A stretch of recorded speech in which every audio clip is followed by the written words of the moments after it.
Hello everyone, welcome to yet another episode of my channel Haryan Gláeddyv within the clown decade, where things are only getting worse before they get better.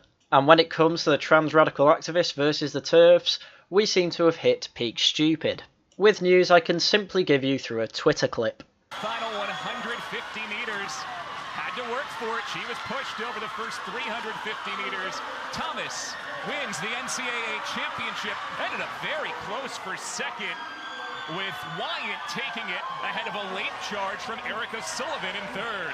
So for those that didn't quite catch it and see it all over Twitter today, this is Lia Thomas. Trans woman who just beat a load of other women in a swimming competition in America in a 500-yard freestyle, and I believe that Thomas is also going to be competing in a 100 and 200-yard freestyle swim later this week as well. But in case you're wondering, yes, I have specifically chosen this picture for Lia Thomas because, as you can see, it's very hard to look at this picture and assume that this was a woman racing. And just to be clear, I am not saying whether this is a good or bad thing, I am just simply saying what is. If you showed this to someone who didn't know who Lia Thomas was, they would probably assume that Thomas is a man, for quite a few very good reasons I won't go into here. And at first I wasn't going to go into this story, one because the issue is obvious, and two because it's all over Twitter anyway and everyone's talking about it, but there were a few things that I saw that I really want to get my head into. But as is usual with this channel, I like to get into all the nitty-gritty details to get the full context of just what's going on.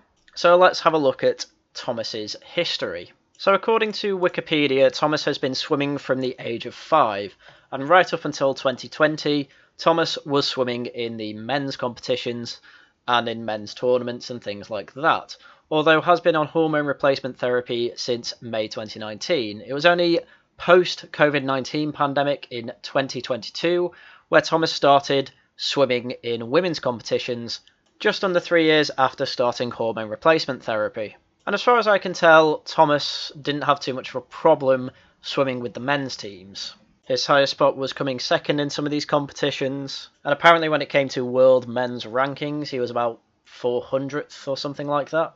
Good athlete, but not in the best of the best. And that appears to be even while on hormone replacement therapy, so lowering his testosterone and upping his estrogen. But then there were some changes to the NCAA's rules that essentially let Lia Thomas here compete with women. Naturally, some women athletes were not happy with this, and as the Washington Post reports, 16 Penn swimmers say transgender teammate Lia Thomas should not be allowed to compete, and this was in early February of 2022. 16 members of the University of Pennsylvania's women's swimming team sent a letter to school and Ivy League officials Thursday asking that they not take legal action challenging the NCAA's recently updated transgender policy. This updated directive has the potential to prevent Penn swimmer Lia Thomas from competing in next month's NCAA championships, and the letter indicates the 16 other swimmers believe their teammate should be sidelined.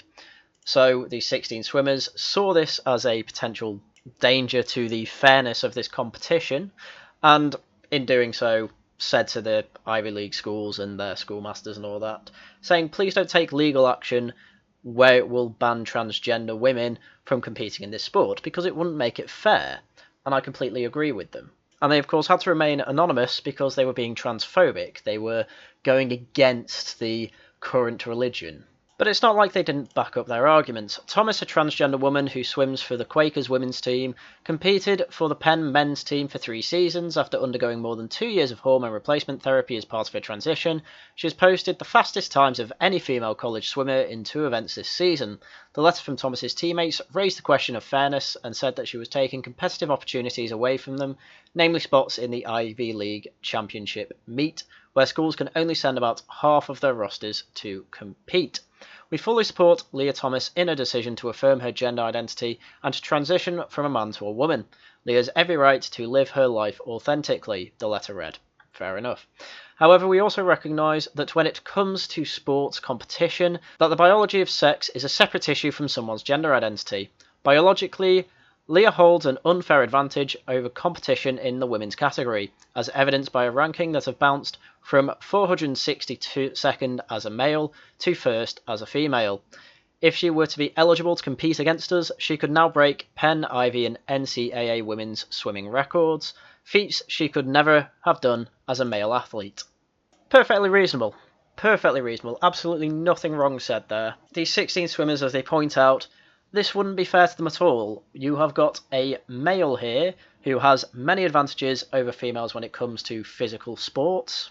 The details I won't go into because I don't need to, because all you need to point out is that, look, all the men's records absolutely smash the women's records, and even at nearly 500, Leah Thomas here would be breaking absolutely every record we have, which we have absolutely no chance of beating. And then when it comes into actually competing with us, he's obviously going to smash us. Why even have a competition at that point? Incredibly reasonable argument, incredibly reasonable position, incredibly reasonable to not allow transgender people to compete with women. Thomas's teammates did not identify themselves in the letter, for obvious reasons. It was sent by Nancy Hogshead Makar, a 1984 Olympic swimming gold medalist, lawyer and chief executive of Champion Women, a women's sports advocacy organisation. She said in a telephone interview that she sent the letter on the swimmers' behalf so they could avoid retaliation. In the letter, the swimmers claimed they were told we women would be removed from the team or that we would never get a job offer if they spoke out against Thomas's inclusion in women's competition, and I can completely agree with that. Penn officials did not respond to a request for comment on either the claims raised in the letter or whether the school planned to mount a legal challenge should Thomas be ruled ineligible for the NCAA championships. Because if they did comment in any way, it would be far too risky to them as an institution. However, what did happen was that there was a letter retaliating from other Penn swimmers. So on Tuesday, another group of Penn swimmers released a statement supporting Thomas after an unidentified Quaker swimmer spoke to Fox News about her claiming she had a monumental advantage over her teammates after going through male puberty, which is just true. We want to express our full support for Leah in her transition, the athlete said in Tuesday's statement per ESPN. We value her as a person, teammate, and friend. The sentiments put forward by an anonymous member of our team are not representative of her feelings, values, and opinions of the entire Penn team, composed of 39 women with diverse backgrounds. A Penn spokesman told ESPN that Tuesday's statement was sent on behalf of several Quakers swimmers. Several probably meaning less than 16. On Thursday, the parent of a Penn swimmer who did not want to be identified for fear of retaliation against their daughter said in a telephone interview that they estimate the letter supporting Thomas was sent on behalf of only 2 or 3 swimmers, one of which you can assume is Thomas herself. But this should be scary enough as it is. Absolutely everyone speaking out against this has to remain anonymous, because they're so worried about their future and obviously the future of their families.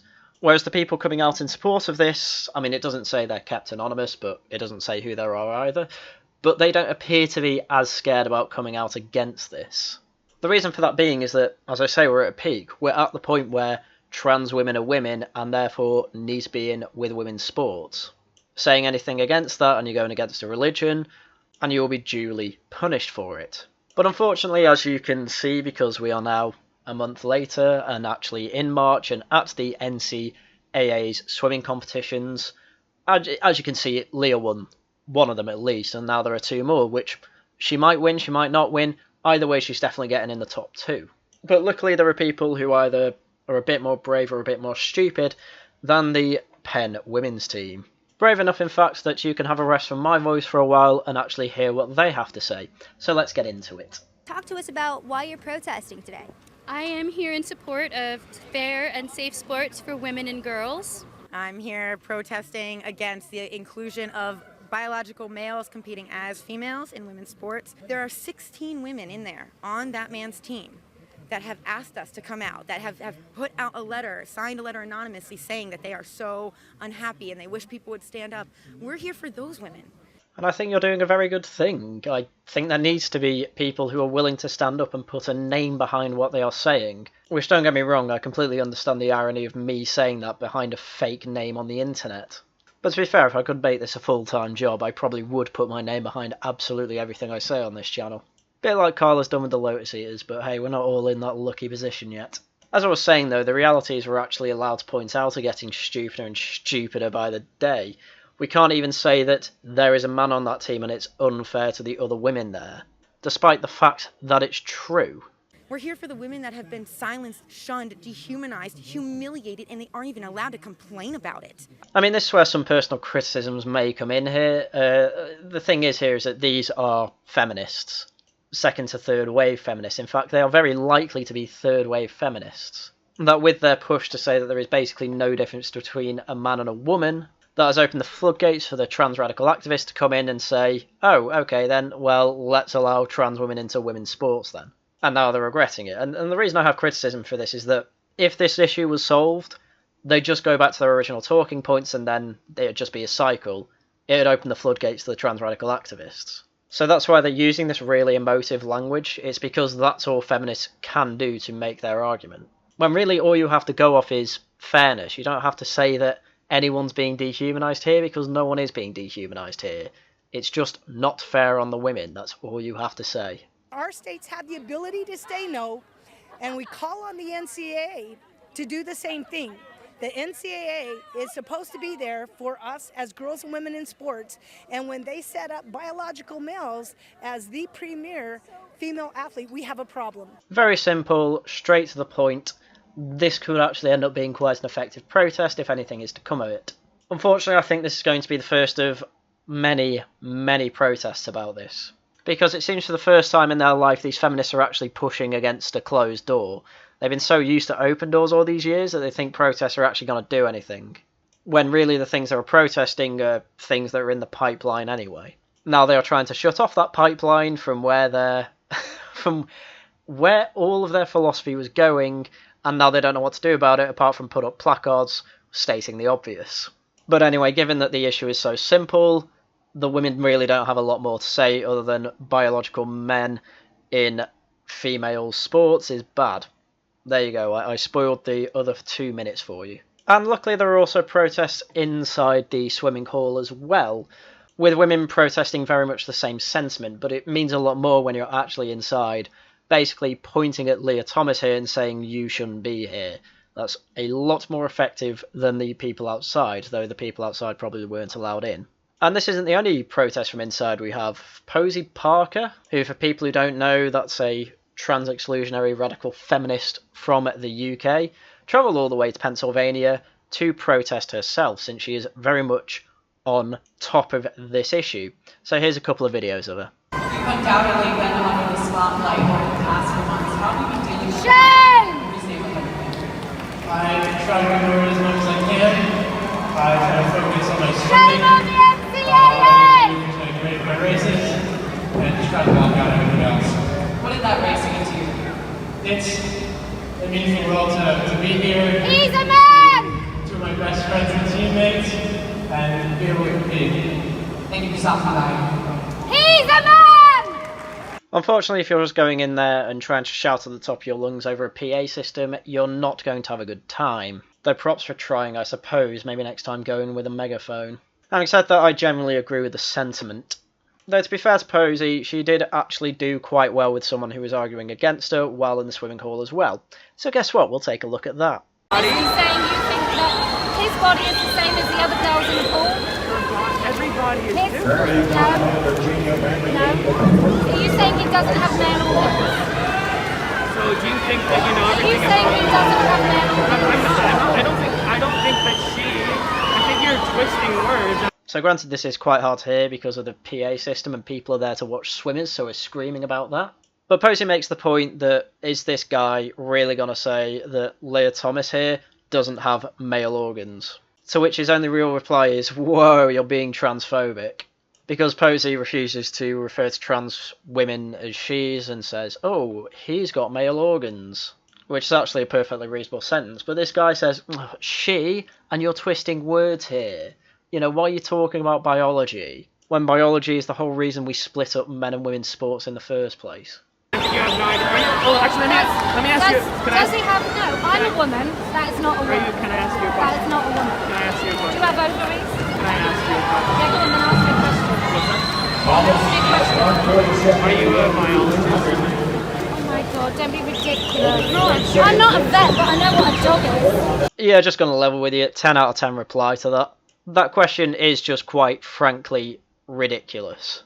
We are literally, biologically, evolutionary designed to tell the difference between men and women, males and females. If we couldn't tell the difference, we couldn't reproduce. So for some reason this guy thinks it's sensible to ask, oh, are you a biologist? As if Men and women only started existing after we started to develop the science of biology. Honestly, don't send your kids to American unis. They seem to make you stupid. You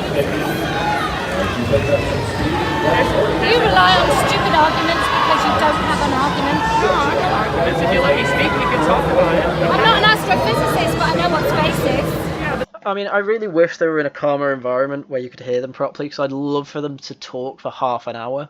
Because on any other issue, I probably disagree with Posey completely. But on this trans issue, she seems to just focus on that, and she seems to be pretty good at it, and generally on my side with it. So, go off, Queen. But I don't think this guy has an answer. I mean, the clip's nearly over, and I'd love to hear what he has to say. That doesn't mean you know how space works. I'm happy to have a real conversation with you if you'd like. So, that's a pretty interesting reply. Okay, you're not a physicist, but you do know what space is. Oh, but do you know how space works? See, the problem with that argument, again, is that we are biologically designed, like, this is how we work. We can tell the difference between a man and a woman, and one of the main ways we can tell the difference is by broadness of the shoulders, muscle mass, because men in general have 40% more upper body strength than women. That means they've got more upper body mass. Well, specifically muscle mass. Obviously, women have breasts usually, but, you know, that'll make their chest bigger. But still, you can tell the difference there. And because of this means most of the time you're going to see a man and a woman, and the man is clearly going to be stronger than the woman. When it comes to training to be athletes, obviously men and women, even at the top of their game, look different. Even the top male and female swimmers look different, and the reason for that is because men are much better at putting on muscle, and obviously the more muscles, the more powerfully they can move themselves through the water, and lo and behold, this is why Leah Thomas, who's only been on HRT for less than 3 years, but completely went through male puberty, is dominating the swimming competitions at this point. It's not theoretical astrophysics, my dude. This is something that cavemen will be able to work out. If you want to have a conversation... If you don't think this is going to destroy women's sports, if this is alright with you, then I'm sorry, but it's insane. It's absolutely insane. Yeah, Posey's just right here. You're not going to have women's sports if you just let men into it. Or should I say female sports if you let males into it? I don't know. I don't really care. But clearly this is a very divisive issue, and people who think they're on the moral high ground are trying their best to protect fake women. And people who hold the actual moral high ground have to hold back their complaints and putting their name to it because it might ruin their life. And this was even true of someone who was directly affected by this. We go back to the women being interviewed outside, because this one is particularly interesting. You're a Virginia Tech swimmer. What did you think about Leah Thomas competing today as a swimmer in this competition? What are you feeling? What are other athletes feeling? It's a common conception that we are all very disappointed and frustrated with someone who has capabilities more than us women have to be able to compete at this level and take opportunities away from other women. Like, I have a teammate who did not make finals today because she was just bumped out of finals. And yes, an actual biological female woman had to be bumped out of the finals team in lieu of Leah Thomas. If that seems fair to anyone, I don't understand how these people understand how fair play works. What in their mind is fair play? Because it appears to be that absolutely anyone should be allowed anywhere at any time in any competition, regardless of skill or anything else that may give them an advantage. But this is what happens when you develop a progressive stack like this. Trans people go higher up on the progressive stack than women, so bye-bye women, you've got to make way for trans women. This was completely built up by intersectional feminism, third-wave feminism, the things that all of these feminists who are now coming out and saying, no, this isn't actually fair. It's a rod for their own back. They built this rod for their own back. And if they win, I don't think they're going to learn any lessons. This is why I think the clown decade's going to go on. And I think it actually should go on. We need to get all these people who push for this world and put their hand on the stove. This is what's happening at the moment? No. Put your hand on that stove. You learn why this is a bad thing. You get a new philosophy, because this one ain't working. And it's only going to get worse as the decade goes on. You created Clown World. You enjoy the clown decade. I'll be here commentating on it and telling you exactly where your mind should be going. it's heartbreaking to see someone who went through puberty as a male and has the body of a male be able to absolutely blow away the competition, and you go into it with a mindset that you don't have a chance. I mean, this is the other thing as well. This is going to harm the other women's morale.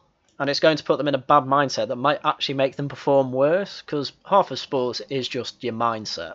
And look, we know for a fact that 16 of the swimmers at Penn State already have the mindset of, I'm going into a game where the odds are stacked against me even winning. And the more that happens to women, the more they're just going to drop out of sport. And look, I'm no one who watches women's sports, but there are a lot of people who do, and there are a lot of women athletes who actually want to make this their career. And the only thing that's taking that chance away from them is basically men that can't decide between their career as an athlete or their chance to live their life as a woman. And so it's just been pushed that they can have their cake and eat it too, at the expense of any slice of cake for any women athletes. Not fair. But, like, not just not fair, obviously not fair. But, you know, the clown decade doesn't care. It's hard to compete against someone with the aerobic capacity, the muscle development, the body of a man. It's hard. It's hard to think about it like that. And staying positive, I bet, for other swimmers who are in that heat is probably overwhelming. I'm not sure, I can't speak for them, but it's disappointing to see and frustrating, definitely. And the problem is that we're only going to be able to speculate, because there's no way that any of them are going to tell the truth and say, yeah, this makes me really uncomfortable, and yeah, it's really hard to mentally prepare myself for this because I know it's just not going to go well for me. Unless I send an anonymous letter, but doing that achieves absolutely nothing, so then it's just like, well, what's the point? Welcome to Clown Decade, welcome to my world, welcome to a world where I'm watching my culture be absolutely taken apart piece by piece, and if I complain about it, I lose my job. And you said that one of your teammates was crying today because she didn't make the finals. You said that she was 17th, yes, and there were 16 spots. Yes. So Leah Thomas took one of those spots. Talk to us about what your teammate was going through and that experience. She was very emotional, and it's hard to see because it's her last NCAAs, and she really loves that race, and it was just heartbreaking to see that she put all her effort into it today, and when the best time that she went in a morning session before and still not make it back. It's hard to see someone who works every day, every night, still not be able to compete against someone like that. Yeah, completely understandable, and she isn't allowed to vent her frustration because then she ruins her future. And this is, you know, the 16th best woman in this team. I mean, you actually go up and go to who came second. The person who came second here, she actually had the third fastest swim of the NCAA's women 500-yard dash. She's actually been taken from the second place there by Leah Thomas, who obviously got second, but probably isn't too far off from beating that record. So that means absolutely no woman has any chance of beating that record, but Leah Thomas is the closest, and probably going to beat it at some point in the future. So, as Charlie from Smiling Friends says, that cannot be allowed. How is that fair? How is that even fair? Completely agree, but we're still not at the end of this story, I'm afraid, because we need to look at some quick headlines for this story, and, well, I say quick, 2 headlines, and I cannot for a second believe this has actually happened in real life in Clown Decade, but this is what I mean by it's going to get worse before it gets better. So, BBC Sports, Leah Thomas becomes first known transgender athlete to win NCAA swimming title. Just to make it clear, just so you can understand my point of view, what the BBC are doing here is implying that transgender athletes have always been in women's competitions. That is the implication here, that Leah Thomas is the first outed transgender woman to earn a swimming title. That is factually incorrect. The implication is absolutely abhorrent. And just what's worse about this is that the Guardian's headline is Leah Thomas becomes first transgender woman to win NCAA swimming title. A much better title because it isn't doing what the BBC is doing. Even the Guardian BBC, even the Guardian didn't go this far. I mean, I'm obviously not going to go through the whole article because the news I've given you on this subject is going to be a lot more accurate and a lot more detailed than the BBC could ever dream of giving you. But that is an absolutely abhorrent thing to imply, that transgender women have always been in the NACC's swimming competitions, which simply isn't true. Leah Thomas is the first. But you admit that, you say that, ooh, people might start thinking incorrectly. You might have to start calling up the police to call people like me who are saying, ooh, are you thinking right today, sir? You seem to think that trans women aren't real women and shouldn't be allowed in swimming competitions. Well, you know what? I don't. And the quicker we all accept that, the quicker we can go back to normality, and the quicker we can actually start thinking about things that matter, such as how are we going to colonise Mars, and is it better to have many nuclear reactors around the country or one big one in the centre that gives out to the national grid? Unfortunately, I don't think we're going to get anywhere near those conversations until at least 2030, by which point we'll only have 20 years left before we have to reach our net zero carbon target. Anyway, that is a completely different subject that I'm probably going to save for a Wellington Project article. For anyone interested, obviously the links to the Wellington Project are in the description. If you'd like to write for us, please go to the articles page and find the contact information there. As for me, I hope I don't have to talk about trans issues for another good while. This apparently has been Trans Week for me. Seems fitting given that it's Women's History Month this month, but hey, there you go. According to the Mentalists, I'm doing perfectly well covering these issues while it's Women's History Month. So there you go, whamming in my audience. Anyway, that's everything I had for you today. So, as usual, thank you very much for watching, and until next time, goodbye.